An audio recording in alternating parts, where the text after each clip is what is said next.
India's market news headquarters. Cutting-edge analysis. Influential insights. Market-moving intelligence. Broadcasting live from the CNBC TV 18 Motilal Oswal studios in Mumbai.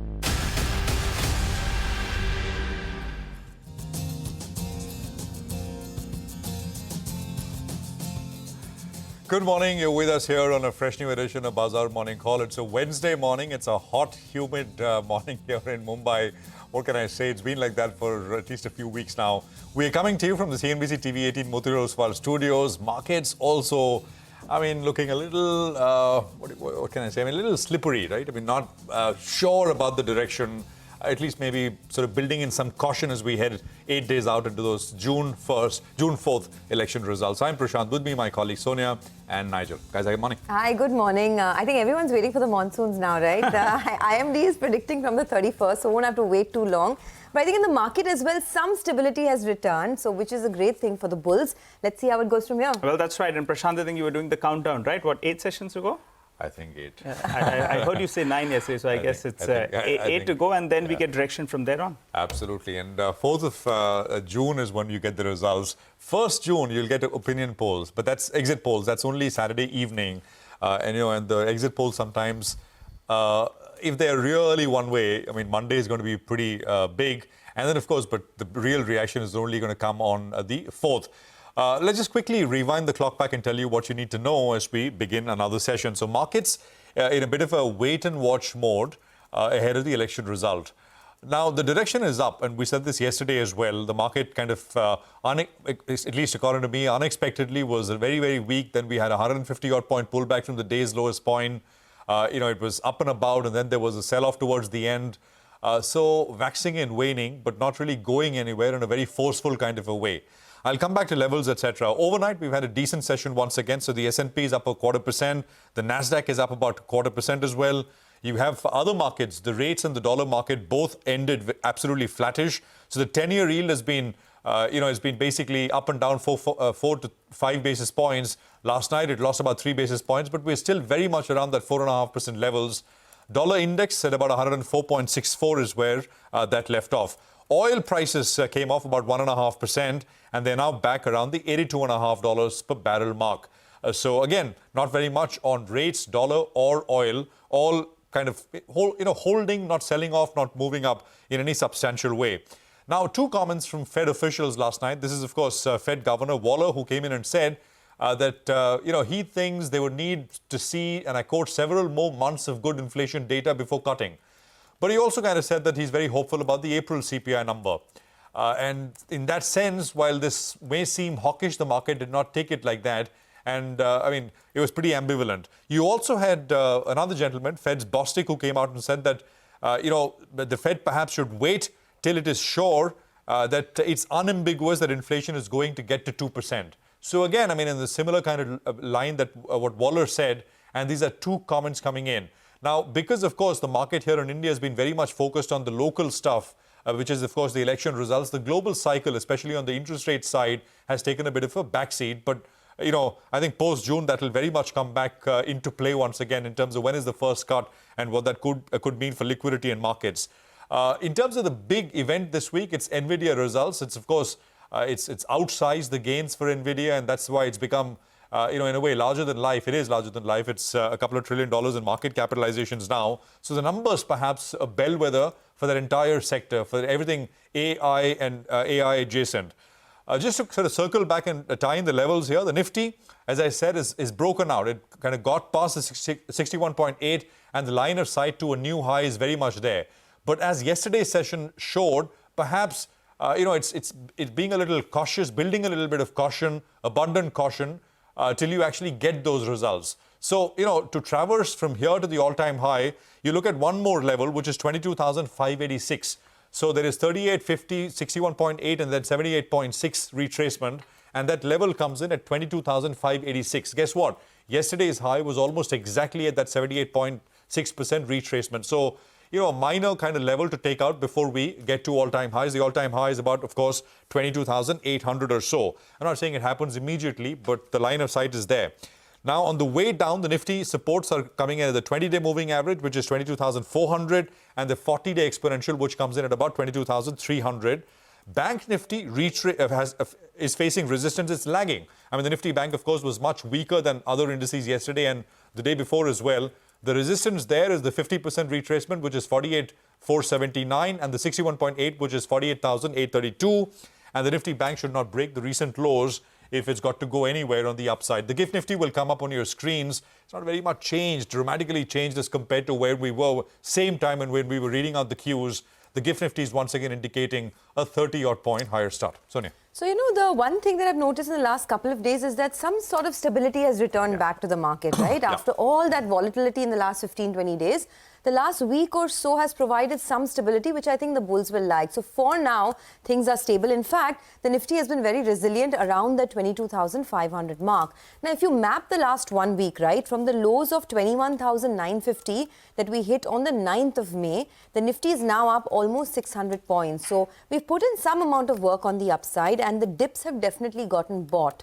But what happens from here? See, volatility has also fallen, which is a good thing. The India VIX is now down almost about 9% in the past 5 days. And that's always good in terms of, stability in this market. We've had good global cues so far, fresh record highs for both the S&P 500 and the Nasdaq. As we've been telling you, later today, we will get earnings from Nvidia and all eyes will be on that. But the rally in Nvidia has already happened, a large chunk of it. So in that context, perhaps a lot of the good news is in the price. At least that's what a lot of experts believe. For our own markets, right, I'm watching on for a couple of smaller stocks in focus.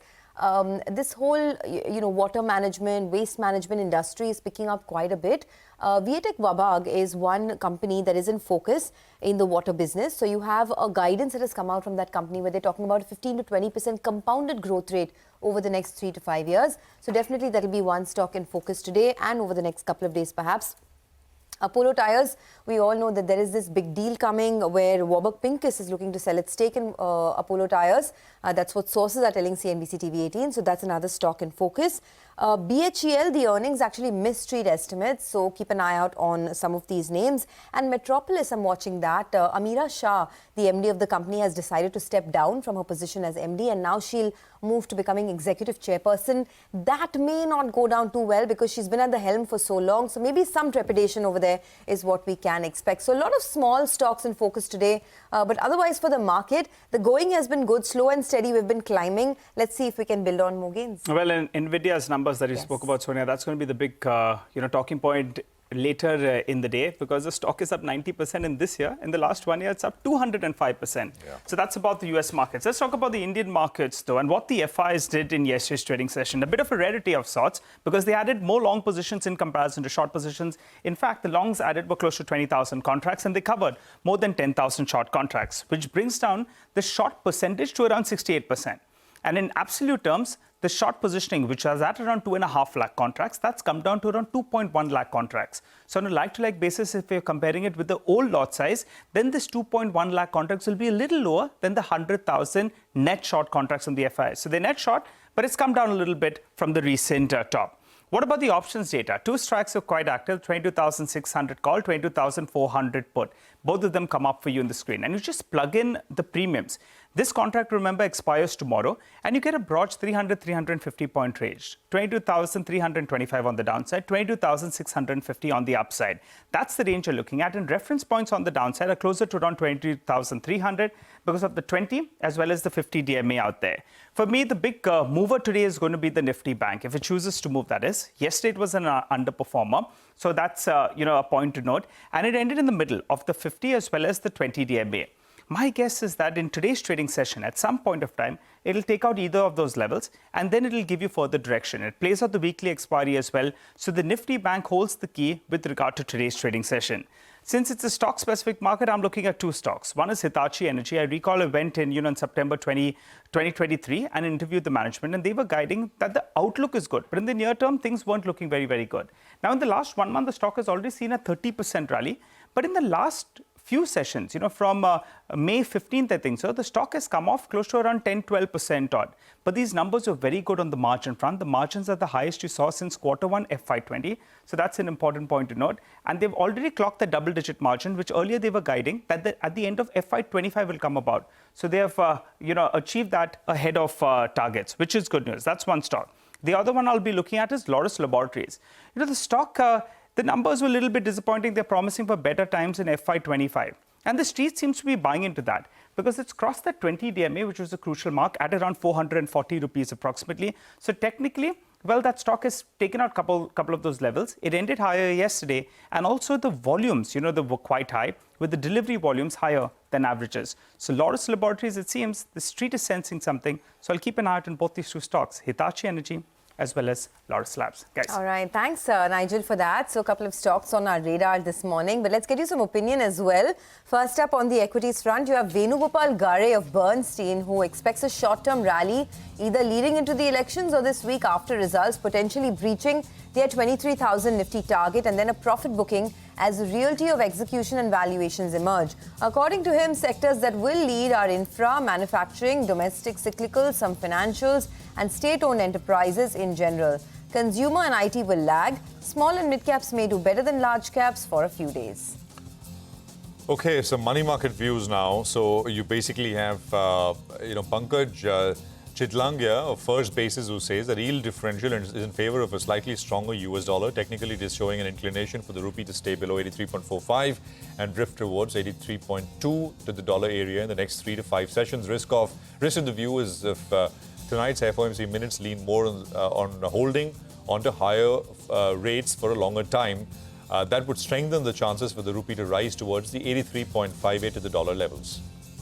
Okay, and on the bonds, Neeraj Gambhir of Axis Bank says post softer than expected US CPI, the domestic bond yields moved lower. The Indian 10-year benchmark yield moved to as low as 7.05% before moving to 7.1% post the Friday auction. The government also announced another buyback of 60,000 crores for this week, which saw tepid response, following which the RBI reduced the Q1 FY24 T-bill auction calendar by 60,000 crores. He expects the 10-year benchmark yield to trade in a range of 7 to 7.1% for the week. Well, we've got a lot of stock-specific action track for you. Let's run you through the list for the time being. We're looking at Coforge, BHEL, Hitachi Energy India, Ircon International, Metropolis. All of them will be reacting to positive news flow. You have some infra stocks as well that we'll be tracking. And on the flip side, Apollo Tyres, PI Industries, JK Tyres, and Eris Life Sciences that will be reacting to negative news flow.